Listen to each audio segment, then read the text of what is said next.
ప్రజానాయకుడంటే ఎలా ఉండాలో ఆచరించి చూపిస్తున్నారు వనపర్తి ఎమ్మెల్యే తూడి మేఘారెడ్డి. ఎన్నికల సందర్భంగా ప్రజలకు హామీ ఇచ్చినట్లే పెద్ద పాలేరుల జనానికి సేవ చేస్తున్నారు. నియోజకవర్గంలో ఎవరికి ఎక్కడ ఆపద ఉన్నా అక్కడికి వెళ్లి భరోసా కల్పిస్తున్నారు. ఎమ్మెల్యేగా ఎన్నికై నెల రోజులు తిరగకుండానే తనదైన మార్పు పాలనతో ప్రజలకు మరింత దగ్గరవుతున్నారు ఎమ్మెల్యే తూడి మేఘారెడ్డి. ప్రజాపాలన కార్యక్రమంలో బిజీగా ఉంటున్న ఎమ్మెల్యే మేఘారెడ్డి స్థానికంగా ఉన్న సమస్యల పరిష్కారంలో పాటు వ్యక్తిగతంగా ఎవరైనా ఆపదలో ఉన్న వారికి అండగా నిలుస్తున్నారు. పెబ్బేరు మండలం యాపలలో ప్రజాపాలనలో పాల్గొన్న ఎమ్మెల్యే తిరిగి వస్తుండగా గుమ్మడం తాండా వద్ద ఓ వికలాంగుడు ఎదురుపడ్డాడు. వెంటనే తన వాహనాన్ని ఆపిన ఎమ్మెల్యే అతనితో మాట్లాడారు. అతని సమస్యలను అడిగి తెలుసుకున్నారు.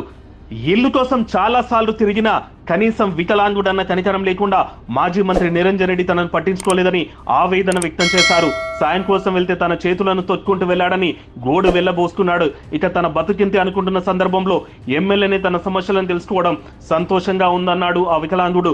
తన భార్య కూడా వికలాంగురాలని, కుటుంబాన్ని పోషించడం కష్టంగా ఉందని ఎమ్మెల్యే మేఘారెడ్డితో వాపోయాడు.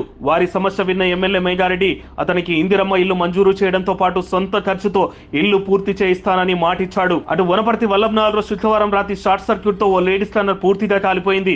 విషయం తెలుసుకున్న ఎమ్మెల్యే మేఘారెడ్డి కాలిపోయిన లేడీస్ కార్నర్ ను పరిశీలించారు. భర్త మరణించడంతో పాటు కొల్లాపూర్ నుంచి వలస వచ్చి వనపర్తిలో బతుకుతున్నామని, తమ జీవనాధారం మొత్తం ఇలా ధ్వంసమైందని ఎమ్మెల్యేతో గోడు వెళ్లబోసుకున్నారు షాపు యజమాని స్వప్న. ఆమె బాధను తెలుసుకున్న ఎమ్మెల్యే ప్రభుత్వ పరంగా సాయం అందించాలని అధికారులను వెంటనే ఆదేశించారు. పిల్లల చదువుకు కావాల్సిన ఖర్చులని తానే భరిస్తానని ఆమె ఇచ్చారు. ఎమ్మెల్యే భరోసా తనకు కొండంత ధైర్యాన్ని ఇచ్చిందన్నారు షాపు యజమాని స్వప్న. ఇక తండ్రి చనిపోయి పుట్టెడు దుఃఖంలో ఉన్న ఓ చిన్నారి పుట్టినరోజు వేడుకను దగ్గరుండి జరిపించారు ఎమ్మెల్యే మేఘన్న. వనపర్తి 10వ వార్డు నాగవరానికి చెందిన చిన్నారి మనస్విని తండ్రి ఇటీవల చనిపోయారు. ఆ బాధలో పుట్టినరోజు జరుపుకోకుండా ఏడుస్తూ కూర్చుంది ఆ చిన్నారి. మనస్విని తల్లి జోష్న ద్వారా విషయం తెలుసుకున్న ఎమ్మెల్యే మేఘారెడ్డి కాలనీకి వెళ్లి కేకు తెప్పించి పుట్టినరోజు వేడుక నిర్వహించారు. చిన్నారికి బర్త్డే విశేష తెలిపారు. ఈ సందర్భంగా ఎమ్మెల్యే మంచు మనసుకు కాలనీ వాసులు జేజేలు పలికారు.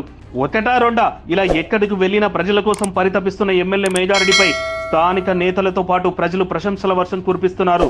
సామాన్య కుటుంబం నుంచి వచ్చి స్వశక్తితో ఎదిగిన నేత అయినందునే ప్రజలకు ఇంతలా దగ్గరవుతున్నారని, సేవ చేస్తున్నారని మెచ్చుకుంటున్నారు.